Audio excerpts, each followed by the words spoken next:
warahmatullahi wabarakatuh. Halo teman-teman, welcome back to my channel. Pada video kali ini aku akan membahas tentang tips, trik, dan amalan apa sih yang harus kalian kerjakan agar lulus PNS 2020. Sebelum lanjut videonya, jangan lupa di like, subscribe, dan klik tombol loncengnya ya. Hari ini aku akan membicarakan tentang hal lain selain soal-soal. Ya, bisa disebut sebagai faktor-faktor yang harus kalian perhatikan agar bisa lulus PNS 2020. Nah, buat teman-teman yang memiliki nilai SKD yang peringkatnya cukup rendah, itu kalian jangan sedih, tetap semangat, tetap optimis, dan tetap harus berjuang.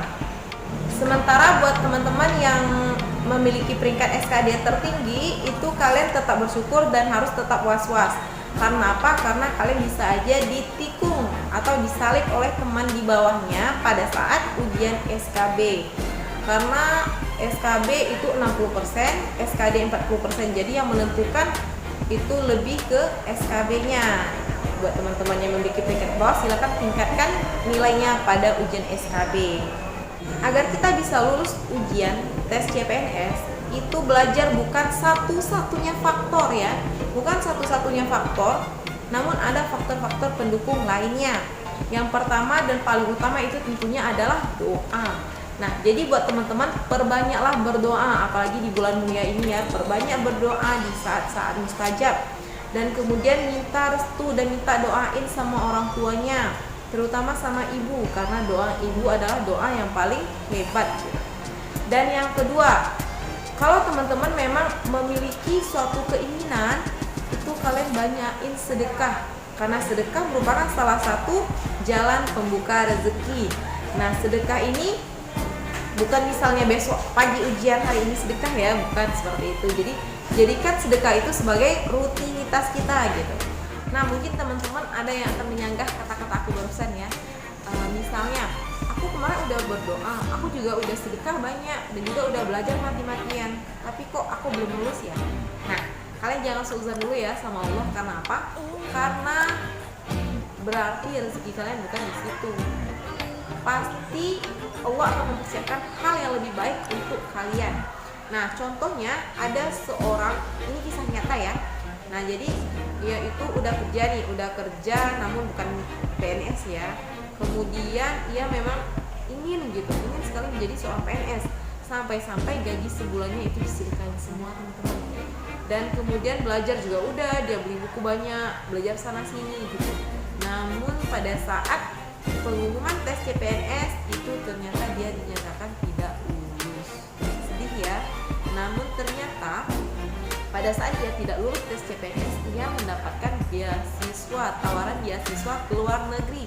Itu ia mendapatkan tawaran ke Australia. Nah, wow bukan? Nah, jadi seperti itu. Jangan misalnya kita udah berbuat baik, namun kita merasa perbuatan baik kita belum mendapatkan hasil, namun kita stop perbuatan baiknya gitu. Kita merasa bahwa aduh nggak adil gitu ya. Jangan seperti itu. Dan yang ketiga itu adalah faktor wajib ya. Itu kudu belajar.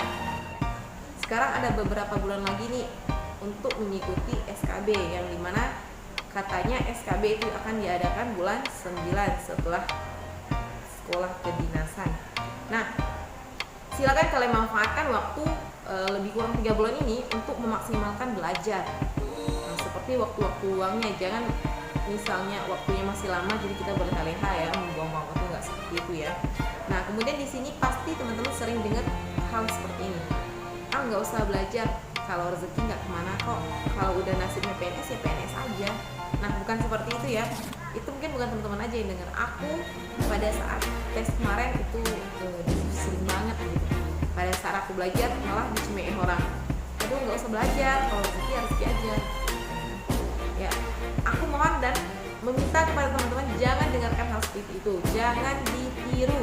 Karena belajar itu merupakan salah satu bentuk ikhtiar kita, bahwa kita memang menginginkan sesuatu tersebut gitu.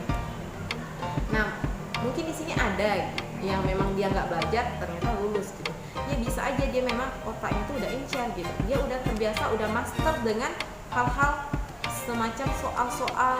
Dia udah terbiasa membahas soal dari sekolahan, pas itu SMP, SMA atau kuliah gitu. Jadi untuk tes CPNS dia udah nggak kaget lagi dengan soal-soal seperti itu karena dia udah master di situ gitu. Jadi pada saat mau tes ujian CPNS ya dia nggak belajar pun, orang yang dia udah terbiasa kan sebelumnya. Jadi jangan kalian tiru hal seperti itu. Kalian tetap belajar. Nah, belajar itu jangan digunakan sistem SKS ya. Kalau aku kuliah dulu sering dengar teman-teman aku bilang sistem SKS namanya. Sistem kebut semalam, karena itu nggak efektif banget menurut aku. Nah, jadi silakan teman-teman belajar, berusaha, berdoa, dan banyakin sedekahnya. Ya, itu tips dari aku. Semangat buat teman-teman yang sedang berjuang untuk mencapai PNS 2020. Aku doain kalian terus. Sampai jumpa di video selanjutnya.